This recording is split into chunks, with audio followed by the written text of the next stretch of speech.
Si je vous demande de me citer les deux partis de gauche historiques, vous allez très probablement me citer deux noms. Le Parti socialiste et le Parti communiste. Pour beaucoup de Français, ces deux mouvements symbolisent des approches opposées de la politique. Le PS est le parti de la réforme et du compromis, tandis que le PC est celui de la révolution et de la ligne unique. Pourtant, pendant 15 ans, ces deux partis étaient réunis en un seul mouvement, la SFIO. Mais alors pourquoi le parti de Jaurès se fractura et donna naissance à deux rivaux si différents? Aujourd'hui, nous allons voir dans cette vidéo comment le congrès de Tours créa la gauche moderne.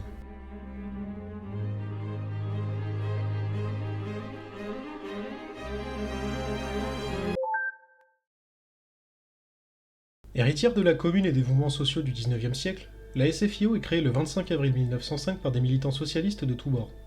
Très vite, un nom va porter sans le vouloir le drapeau rouge, Jean Jaurès. Si le sort des travailleurs est la préoccupation originelle des socialistes, la militarisation de la France et les discours revanchistes vont progressivement les inquiéter. La SFIO et Jaurès s'opposeront alors aux velléités guerrières de la République, s'attirant les foudres des nationalistes, qui les qualifieront de traîtres. Le 31 juillet 1914, alors que l'Europe est aux portes de la guerre, Jean Jaurès est assassiné par Raoul Villain, un étudiant nationaliste.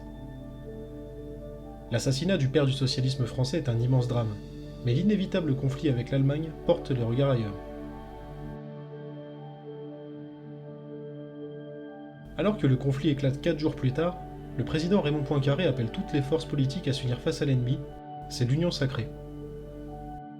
La SFIO, pourtant opposée à la guerre, n'aura d'autre choix que de la rejoindre, orpheline et surveillée de près par le gouvernement.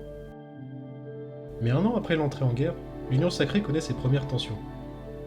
Les socialistes européens antimilitaristes se réunissent à Zimmerwald, en Suisse, pour essayer d'arrêter la boucherie en cours.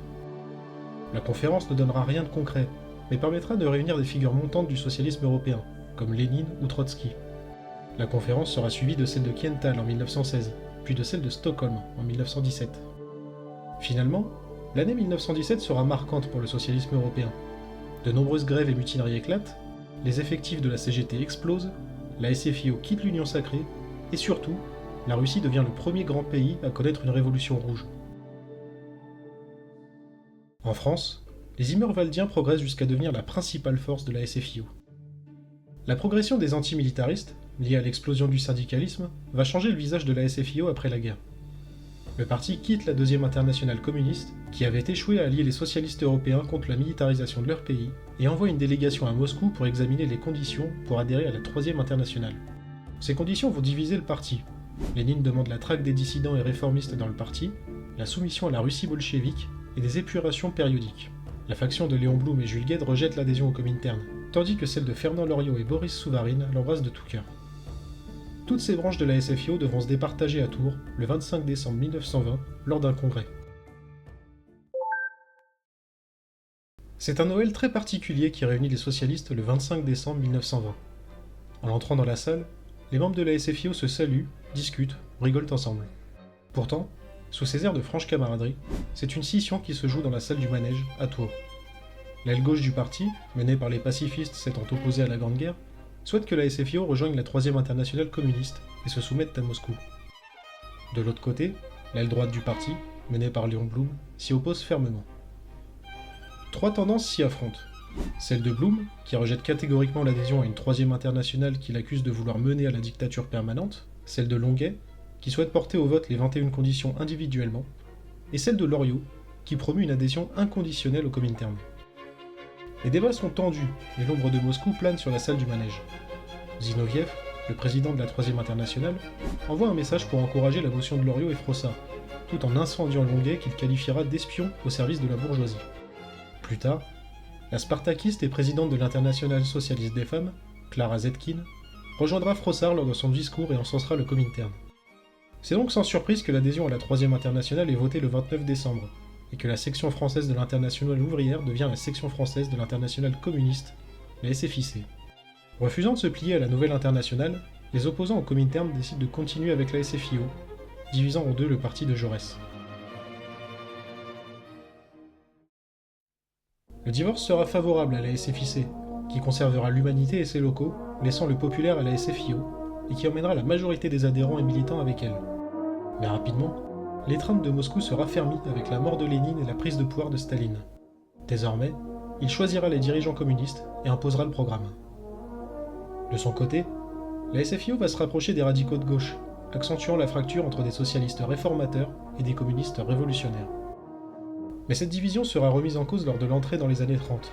Partout en Europe, les régimes et partis fascistes montent en puissance, imposant aux gauches d'enterrer la hache de guerre.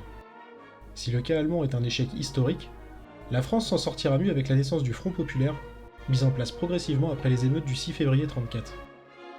La coalition sera ironiquement dominée par Blum et la SFIO, pourtant sortis des faits du congrès de Tours. La Seconde Guerre mondiale et la résistance rendront le Parti communiste très populaire à la Libération.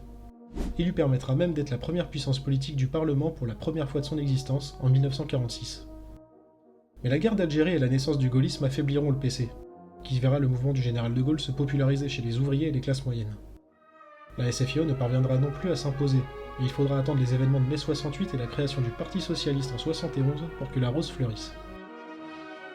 Petit à petit, le PS de François Mitterrand gagnera du terrain face à une droite orpheline et un centre mal aimé, jusqu'à sa victoire au présidentiel de 81. À partir de là, le Parti socialiste sera devenu le grand parti de gauche, reléguant le Parti communiste au second plan. Cette domination prendra fin avec le quinquennat désastreux de François Hollande, qui permettra l'émergence d'un autre parti issu d'une scission du PS, la France insoumise de Mélenchon.